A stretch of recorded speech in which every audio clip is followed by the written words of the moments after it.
Hi friends, ಎಲ್ಲರೂ ಹೇಗಿದ್ದೀರಾ? ಎಲ್ಲರೂ ಚೆನ್ನಾಗಿದ್ದೀರಾ ಅಂತ ಅಂದ್ಕೊಂಡಿದ್ದೀನಿ. ಫ್ರೆಂಡ್ಸ್, ಎಲ್ಲರಿಗೂ ಮಹಾಶಿವರಾತ್ರಿ ಹಬ್ಬದ ಶುಭಾಶಯಗಳು. ಫ್ರೆಂಡ್ಸ್, ನಾನಿವಾಗ ನಿಮಗೆ ಸಾಬುದಾನಿಯಿಂದ ಉಪ್ಪಿಟ್ಟನ್ನ ಮಾಡಿ ತೋರಿಸ್ತಾ ಇದ್ದೀನಿ. ತುಂಬಾ ಚೆನ್ನಾಗಿರುತ್ತೆ. ನಾವು ರವೆ ಉಪ್ಪಿಟ್ಟು ಹಾಗೆಯೇ ಅವಲಕ್ಕಿ ಉಪ್ಪಿಟ್ಟು ತಿಂತಾ ಇರ್ತೀವಲ್ವ ಯಾವಾಗಲೂ. ಈ ರೀತಿಯಾಗಿ ಡಿಫ್ರೆಂಟಾಗಿ ನೀವು ಸಾಬುದಾನಿಯಿಂದ ಉಪ್ಪಿಟ್ಟನ್ನ ಮಾಡ್ಕೊಂಡು ನೋಡಿ. ತುಂಬಾ ಚೆನ್ನಾಗಿರುತ್ತೆ, ತುಂಬಾ ಟೇಸ್ಟಿಯಾಗಿರುತ್ತೆ. ಕೇವಲ 10 ನಿಮಿಷದಲ್ಲಿ ಇದನ್ನು ನಾವು ಮಾಡ್ಕೊಳ್ಬೋದು. ನೋಡ್ಬೋದು ನೋಡಿ ಎಷ್ಟು ಚೆನ್ನಾಗಿ ಬಂದಿದೆ ಅಂತ. ಹೊಸಬ್ರು ಯಾರು ನೋಡ್ತಾ ಇದ್ದಿಲ್ಲ, ಪ್ಲೀಸ್ ನನ್ನ ಚಾನಲ್ಗೆ ಸಬ್ಸ್ಕ್ರೈಬ್ ಮಾಡಿಕೊಂಡು ನೋಡಿ. ವಿಡಿಯೋ ಇಷ್ಟ ಆದರೆ ಲೈಕ್ ಮಾಡಿ, ಕಮೆಂಟ್ ಮಾಡಿ, ಶೇರ್ ಮಾಡಿ. ನೋಡಿ ಫ್ರೆಂಡ್ಸ್, ಇವಾಗ ನಾನು ಕಡಿಮೆ ಸಾಮಗ್ರಿ ತೊಗೊಂಡಿದ್ದೀನಿ. ಹೇಗೆ ಮಾಡೋದು ಅಂತ ನೋಡೋಣ. ಒಂದು 3 ಈರುಳ್ಳಿನ ಕಟ್ ಮಾಡ್ಕೊಂಡಿದ್ದೀನಿ. ಸ್ವಲ್ಪ ಕೊತ್ತಂಬರಿ ಸೊಪ್ಪು ತೊಗೊಂಡಿದ್ದೀನಿ.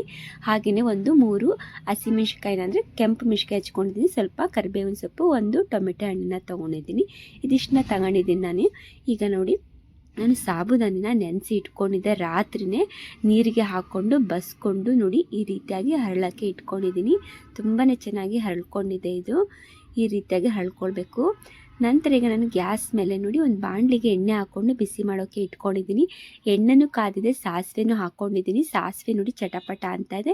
ಹಾಗೆಯೇ ಸ್ವಲ್ಪ ಜೀರಿಗೆನೂ ಕೂಡ ಹಾಕ್ಕೊಂಡೆ. ಆಮೇಲೆ ಕರಿಬೇವಿನ ಸೊಪ್ಪು ಕೂಡ ಹಾಕ್ಕೊಂಡಿದ್ದೀನಿ. ಒಂದು ಸ್ವಲ್ಪ ಕಡಲೆಕಾಯಿ ಬೀಜನೂ ಹಾಕ್ಕೊಳ್ತಾ ಇದ್ದೀನಿ. ಇವಾಗಿದು ಒಂದು ಸ್ವಲ್ಪ 1-2 ನಿಮಿಷ ಇದು ಹಸಿ ಎಲ್ಲ ಹೋಗಬೇಕು. ಫ್ರೈ ಮಾಡ್ಕೊಳ್ತೀನಿ ಚೆನ್ನಾಗಿ. ಬೇಕಂದರೆ ನೀವು ಇದಕ್ಕೆ ಕಡಲೆಬೇಳೆ, ಉದ್ದಿನಬೇಳೆ ಕೂಡ ಹಾಕ್ಕೊಳ್ಬೋದು.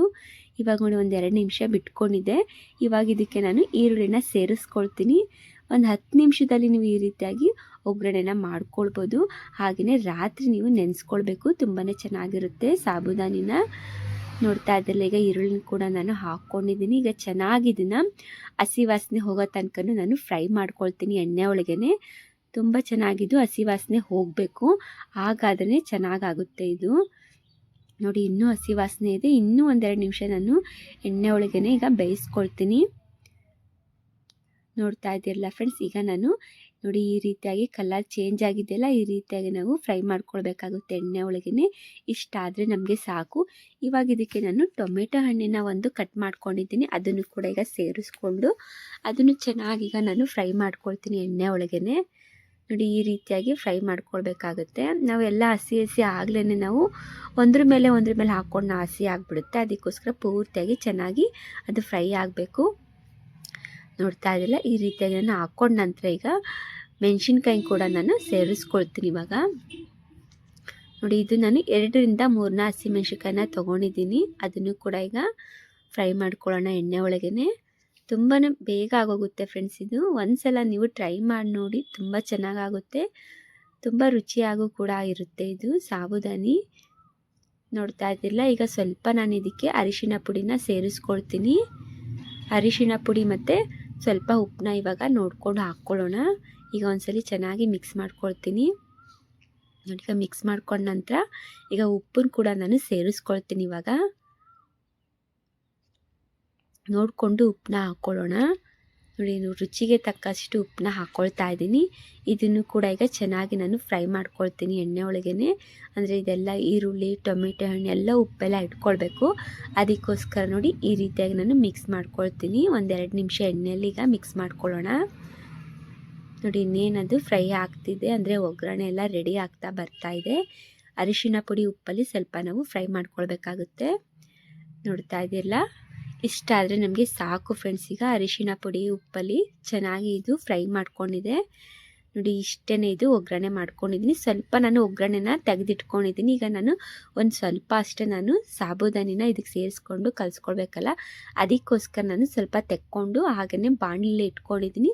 ಸ್ವಲ್ಪ ನೀರನ್ನ ಸೇರಿಸ್ಕೊಳ್ತಾ ಇದ್ದೀನಿ ಅದಕ್ಕೆ. ಈಗ ನಾನು ಸಾಬುದಾನಿನ ನೆನೆಸ್ಕೊ ಇಟ್ಕೊಂಡಿದ್ದೆ ನೋಡಿ, ಒಂದು ಬೌಲ್ಗೆ ಹಾಕಿ ಅದನ್ನು ಕೂಡ ಈಗ ಸೇರಿಸ್ಕೊಂಡು ಈಗ ನಾನು ಮಿಕ್ಸ್ ಮಾಡ್ಕೊಳ್ತೀನಿ, ಅಂದರೆ ಕಲಿಸ್ಕೊಳ್ಬೇಕಾಗುತ್ತೆ. ಇದು ಲೋ ಫ್ಲೇಮಲ್ಲಿ ಇಟ್ಕೊಂಡೆ ನಾವು ಕಲಿಸ್ಕೊಳ್ಬೇಕು. ಇದು ಚೆನ್ನಾಗಿ ನೋಡಿ ಮಿಕ್ಸ್ ಮಾಡ್ಕೊಳ್ತಾ ಬರಬೇಕಾಗುತ್ತೆ. ಇದೆಲ್ಲ ಸಾಬುದಾನಿ ಎಲ್ಲ ಚೆನ್ನಾಗಿ ಒಗ್ಗರಣೆ ಒಳಗೆ ಅದು ಇಟ್ಕೊಳ್ಬೇಕು. ಅಲ್ಲಿ ತನಕ ನಾವು ಲೋ ಫ್ಲೇಮಲ್ಲಿ ಇಟ್ಕೊಂಡು ಇದನ್ನು ಚೆನ್ನಾಗಿ ಬಿಸಿ ಮಾಡ್ಕೊಳ್ಳೋಣ. ಇವಾಗ ನೋಡಿ ಈ ರೀತಿಯಾಗಿ ಕಲಿಸ್ಕೊಳ್ಳೋಣ. ಇವಾಗ ನೋಡ್ತಾ ಇದ್ದೀರಲ್ಲ, ಇದಕ್ಕೊಂದು ಸ್ವಲ್ಪ ನೀವು ಇನ್ನೊಂದು ಸ್ವಲ್ಪ ನೀರನ್ನು ಬೇಕಾದ್ರೆ ಚಿಮ್ಕೊಡ್ಕೊಂಡು ಕಲಿಸ್ಕೊಳ್ಬೋದು. ನೋಡಿ ಇದನ್ನು ನಾನು ಹಾಕ್ತಾ ಇದ್ದೀನಿಲ್ಲ, ಇದು ಸ್ವಲ್ಪ ನಾನು ಹಸಿ ಕಡಲೆಕಾಯಿ ಬೀಜನ ಅದು ನಾನು ಮಿಕ್ಸರ್ನ ಮಾಡ್ಕೊಂಡಿದ್ದೆ. ಹುರ್ಕೊಂಡು ಮಾಡ್ಕೊಳ್ಬಾರ್ದು, ಹಸಿನೇ ನಾವು ಕಡಲೆಕಾಯಿ ಬೀಜನ ಮಿಕ್ಸರ್ ಮಾಡಿಕೊಂಡು ಪೌಡ್ರನ್ನ ಮಾಡ್ಕೊಳ್ಬೇಕಾಗುತ್ತೆ. ಈ ರೀತಿಯಾಗಿ ನಾವು ಲಾಸ್ಟಿಗೆ ಹಾಕ್ಕೊಳ್ಬೇಕಾಗುತ್ತೆ. ಹಾಗೆಯೇ ಸ್ವಲ್ಪ ಕೊತ್ತಂಬರಿ ಸೊಪ್ಪನ್ನು ಕೂಡ ಹಾಕ್ಕೊಂಡಿದ್ದೀನಿ. ಈಗ ಚೆನ್ನಾಗಿ ಮಿಕ್ಸ್ ಮಾಡ್ಕೊಳ್ತೀನಿ. ಕಡಲೆಕಾಯಿ ಬೀಜದ್ದು ಪೌಡರ್ನು ಮಾಡ್ಕೊಂಡಿದ್ನಲ್ಲ ಅದನ್ನು ಹಾಕ್ಕೊಂಡಿದ್ದೀನಿ. ಹಾಗೆಯೇ ಕೊತ್ತಂಬರಿ ಸೊಪ್ಪನ್ನು ಹಾಕ್ಕೊಂಡು ಚೆನ್ನಾಗಿ ಒಂದ್ಸಲಿ ಮಿಕ್ಸ್ ಮಾಡ್ಕೊಳ್ಳೋಣ. ಈಗ ಲೋ ಫ್ಲೇಮಲ್ಲಿ ಇಟ್ಕೊಂಡು 1-2 ನಿಮಿಷ ಹಾಗೆಯೇ ಬಿಟ್ಬಿಡಬೇಕಾಗುತ್ತೆ ನಾವು ಇದನ್ನು ಹರಳಕ್ಕೆ. ನೋಡ್ತಾ ಇದ್ದಿಲ್ಲ ಎಷ್ಟು ಚೆನ್ನಾಗಿರುತ್ತೆ ಅಂತ ಅಂದರೆ ತುಂಬಾ ಚೆನ್ನಾಗಿರುತ್ತೆ ಫ್ರೆಂಡ್ಸ್. ಒಂದ್ಸಲ ನೀವು ಈ ರೀತಿಯಾಗಿ ಸಾಬುದಾನಿಯಿಂದ ಉಪ್ಪಿಟ್ಟನ್ನ ಮಾಡ್ಕೊಂಡು ನೋಡಿ, ತುಂಬಾ ಚೆನ್ನಾಗಿರುತ್ತೆ. ನೋಡಿ ಇಷ್ಟಾದರೆ ನಮಗೆ ಸಾಕು, ತುಂಬ ಚೆನ್ನಾಗಿರುತ್ತೆ ಇದು ಟೇಸ್ಟಿಯಾಗಿ. ನೋಡಿ ಯಾವ ರೀತಿಯಾಗಿ ಸಾಬುದಾನಿ ಉಪ್ಪಿಟ್ಟು ಇವತ್ತು ಮಾಡಿ ತೋರಿಸಿದ್ದೀನಿ ಶಿವರಾತ್ರಿ ಸ್ಪೆಷಲ್ಲಾಗಿ. ನೋಡ್ತಾ ಇದ್ದಿಲ್ಲ ಎಷ್ಟು ಚೆನ್ನಾಗಿ ಬಂದಿದೆ ಅಲ್ಲ. ಇದೇ ರೀತಿಯಾಗಿ ನೀವು ಕೂಡ ಮಾಡ್ಕೊಳ್ಬೇಕು ಅಂತಂದರೆ ಪೂರ್ತಿಯಾಗಿ ವಿಡಿಯೋನ ನೋಡಿ. ಇವಾಗ ನಾನು ಒಂದು ಪ್ಲೇಟ್ಗೆ ಹಾಕಿ ಸರ್ವ್ ಮಾಡಿ ತೋರಿಸ್ತೀನಿ ಇವಾಗ ನಿಮಗೆ ಹೇಗೆ ಬಂದಿದೆ ಅಂತ. ನೋಡ್ತಾ ಇದ್ದಿರಲ್ಲ ಫ್ರೆಂಡ್ಸ್ ಯಾವ ರೀತಿಯಾಗಿ ಸಾಬುದಾನಿ ಉಪ್ಪಿಟ್ಟು ರೆಡಿಯಾಗಿದೆ ಅಂತ ನೋಡ್ಬೋದು ಇವಾಗ ನೀವು. ತುಂಬ ಚೆನ್ನಾಗಿ ಬರುತ್ತೆ, ಟೇಸ್ಟಿಯಾಗೂ ಕೂಡ ಇರುತ್ತೆ. ನೋಡಿ ಹೇಗೆ ಬಂದಿದೆ ಅಂತ.